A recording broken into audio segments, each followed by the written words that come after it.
Hi guys, कैसे हो आप लोग सब। आई होप आप सब एकदम बढ़िया फर्स्ट क्लास और मजे में होंगे, राइट।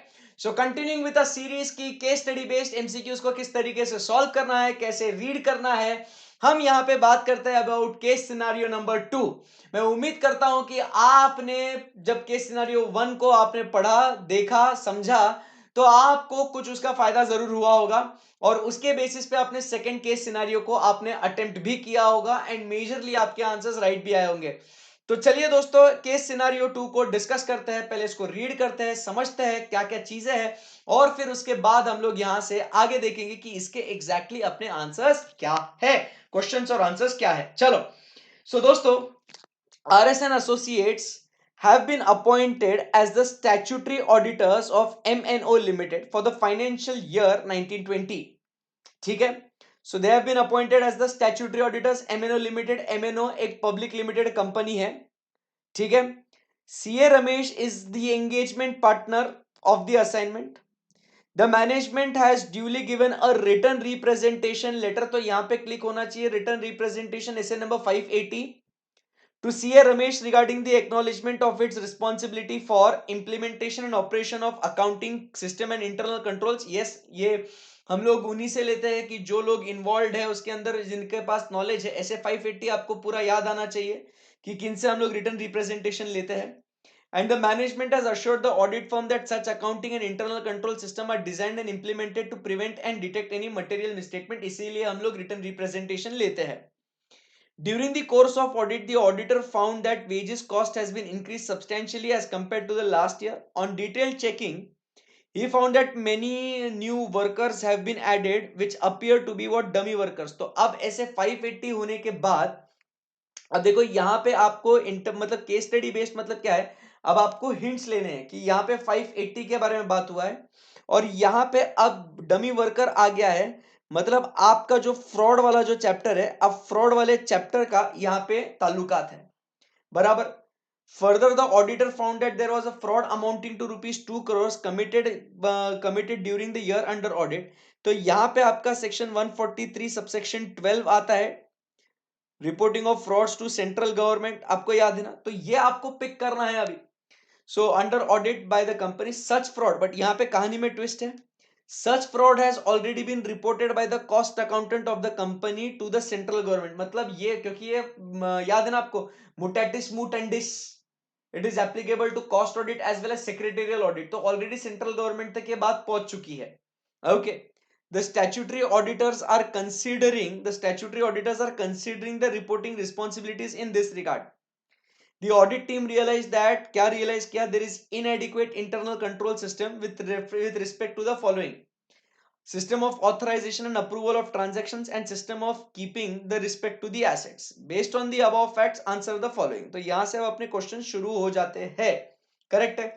सो यहाँ पे इंटरनल कंट्रोल भी बेकार है दो एरियाज में।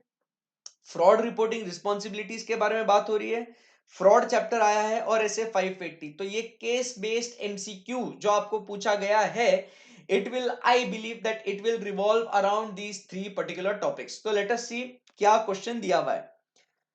First, as the management of MNO Limited has given representation regarding its responsibility for prevention and detection on account of the fraud and error, Messrs R&S Associates should rely on such management representation and conduct its audit procedures without wasting much time and resources towards detection of fraud and error। पागल है क्या?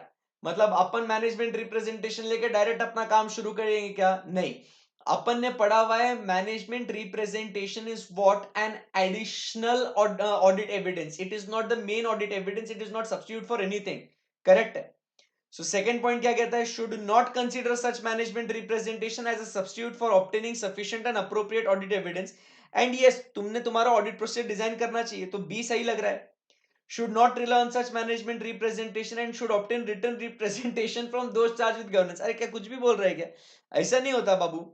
should concentrate on audit of accounting and accounting policies used by the company as the prevention and detection of fraud and error is responsibility of management।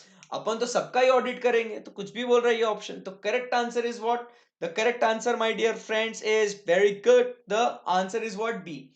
ऐसे आपने MCQs को solve करना है कि जो आपको रॉन्ग लगता है ना उसको आप एलिमिनेट करते जाओ, जो सही लगता है उसके ऊपर फोकस करो एंड आगे का पढ़ते जाओ एंड फिर उसके बाद आपका सही आंसर आप निकाल लो। करेक्ट है? Yes sir. उसके बाद चलिए बात करते हैं the inclusion of dummy workers in the workman list by the management notice by CA Ramesh amounts to receipts cash receipt. आपको याद होगा अपन ने फ्रॉड चैप्टर में एक है fraudulent financial reporting and misappropriation of assets. Misappropriation of assets में अपन बात करते थे cash goods and books of accounts. Cash में हम लोग बात करते थे inflation of cash payments and suppression of cash receipts. And inflation of cash payments के अंदर अपन बात करते थे डमी वर्कर, एक ही व्यक्ति को दो दो बार पेमेंट करना। याद है आपको? Yes sir. तो सप्रेसिंग कैश रिसीट तो नहीं है। Casting wrong total in cash book नहीं है बराबर। Inflating cash payment yes sir, ये सही लग रहा है। Misappropriation of goods no sir. तो 2 वाला तो बहुत ही इजी था बॉस, एकदम सही है।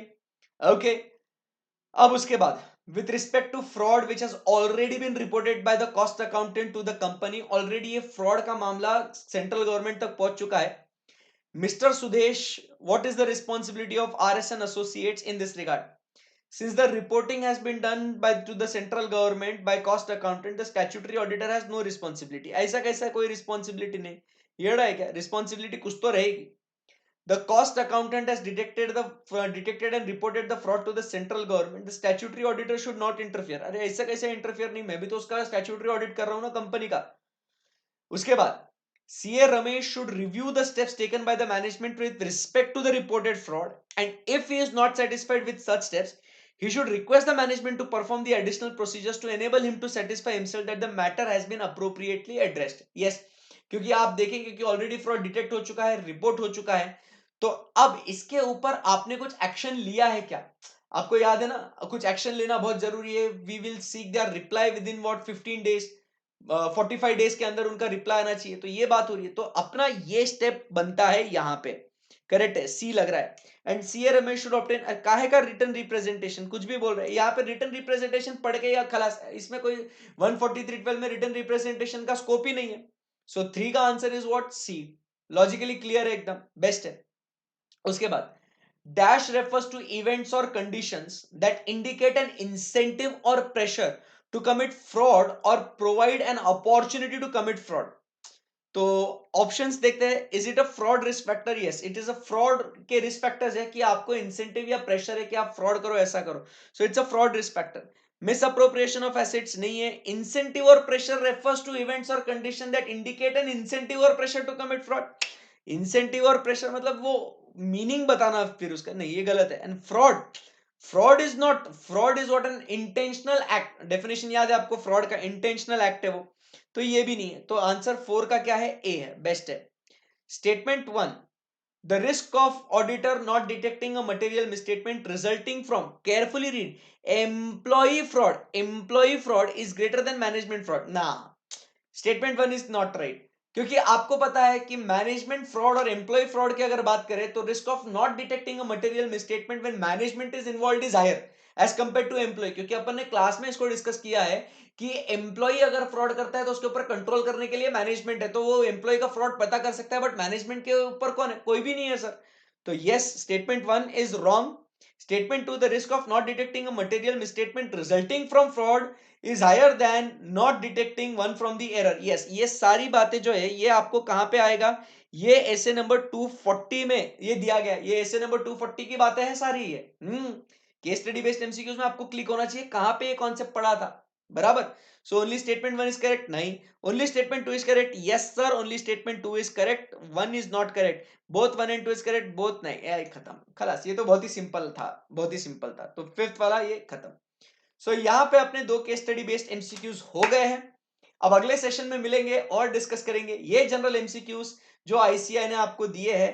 तो ये जनरल एमसीक्यूज 5 एमसीक्यूज हम लोग नेक्स्ट सेशन में डिस्कस करेंगे और फिर उसके बाद थ्योरी क्वेश्चंस के ऊपर भी बातचीत करेंगे, right? Thank you very much guys, I hope you enjoyed this session. God bless you all, bye bye, take care.